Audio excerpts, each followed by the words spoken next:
Dalam kehidupan sehari-hari, kita sering mendengar kata seperti deadline, follow up, pesan.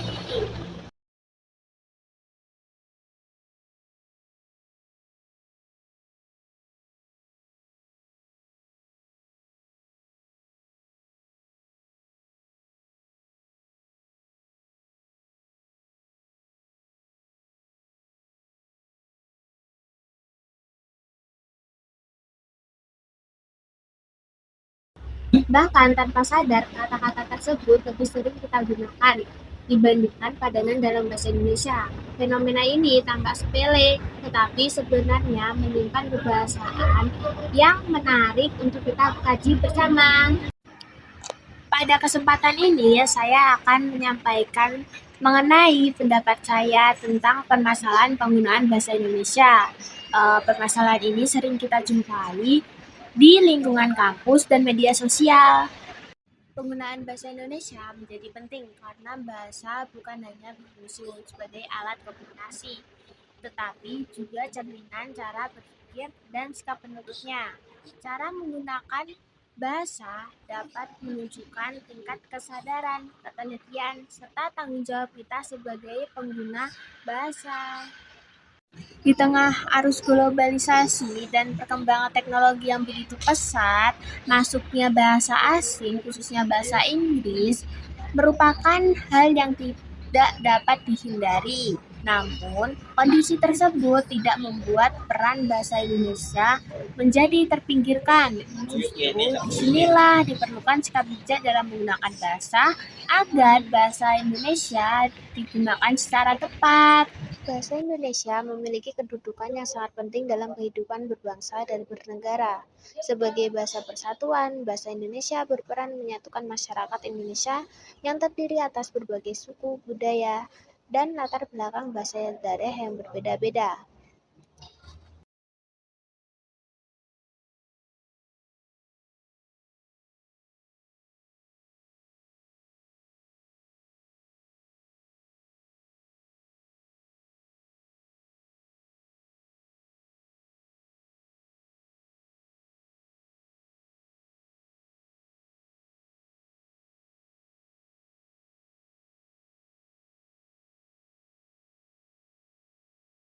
Selain itu, bahasa Indonesia juga memiliki fungsi sebagai bahasa negara, bahasa pendidikan, serta bahasa ilmu komunikasi. Terus, melalui bahasa Indonesia, proses pembelajaran, penyampaian kebijakan, serta pengembangan ilmu itu dapat dipahami oleh seluruh masyarakat.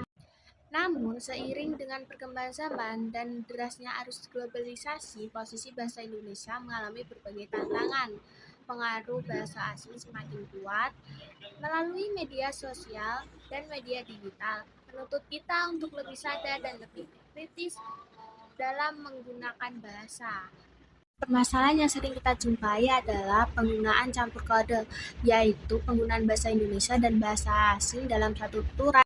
Pada dasarnya, campur kode sebenarnya dapat diterima, misalnya ketika kita menggunakan padanan kata yang belum tepat dalam menggunakan bahasa.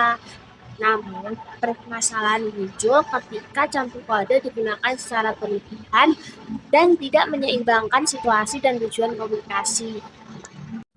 Kebiasaan penggunaan campur kode secara terus-menerus dapat membuat penutur menjadi kurang peka terhadap kosakata bahasa Indonesia. Padahal bahasa Indonesia juga memiliki padanan kata yang sebenarnya mampu menggantikan istilah asing tersebut menjadi secara tepat dan efektif.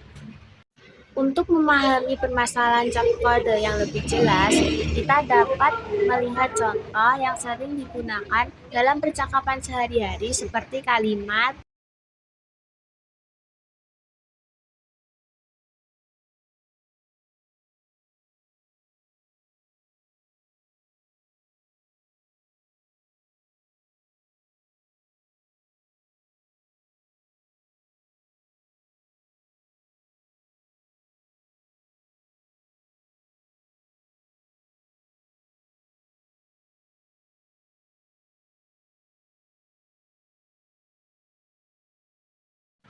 Dalam kalimat tersebut sebenarnya terdapat padanan kata bahasa Indonesia yang dapat digunakan seperti menindaklanjuti dan jelas.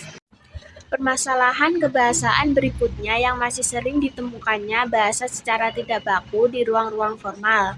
Ruang-ruang formal yang dimaksud seperti pengumuman, poster, serta informasi akademik.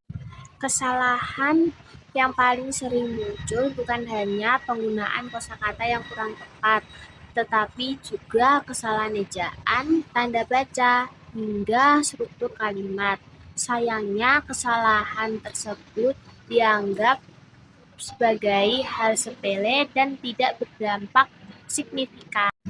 Padahal, penggunaan bahasa di ruang formal memiliki peran penting dalam membentuk citra institusi dan menjadi contoh masyarakat.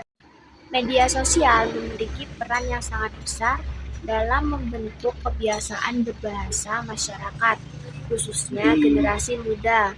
Melalui media sosial, berbagai bentuk bahasa menyebar dengan sangat cepat dan menjangkau banyak orang dalam waktu yang singkat. Bahasa yang digunakan di media sosial seringkali bersifat tidak baku, singkat, dan bercampur dengan istilah asing.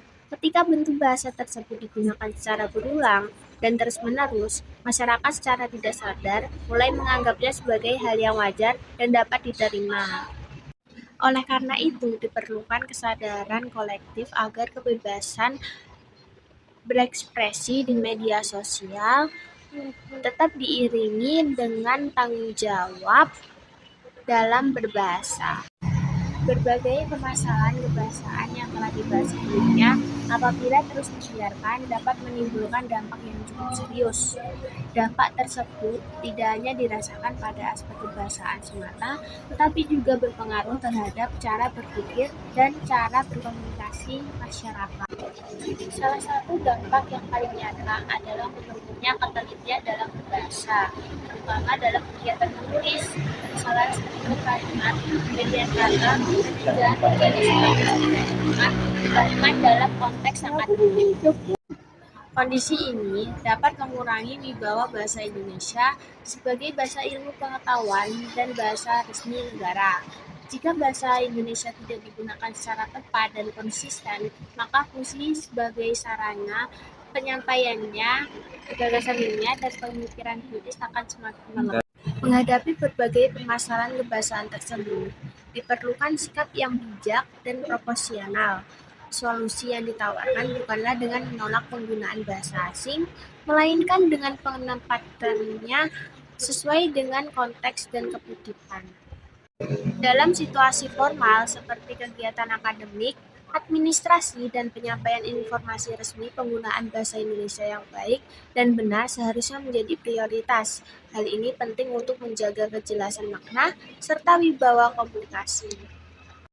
Selain itu, sebagai pengguna aktif media sosial, kita juga memiliki tanggung jawab moral untuk menggunakan bahasa secara lebih sadar dan kritis. Dengan membiasakan diri memeriksa padanan kata, ejaan, dan struktur kalimat, kita dapat berkontribusi dalam menjaga kualitas bahasa Indonesia di ruang digital. Sebagai penutup, dapat kita pahami bahwa berbagai permasalahan penggunaan bahasa Indonesia yang terjadi di sekitar kita bukanlah persoalan yang sering muncul secara tiba-tiba, melainkan hasil dari kebiasaan yang terus berulang dan kurang disadari. Bahasa Indonesia tidak akan kehilangan eksistensinya karena perkembangan zaman atau masuknya bahasa asing, tetapi dapat memudar apabila penuturnya sendiri tidak lagi peduli terhadap kaidah dan nilai yang terkandung di dalamnya. Oleh karena itu, kesadaran berbahasa menjadi kunci utama dalam menjaga keberlangsungan bahasa Indonesia.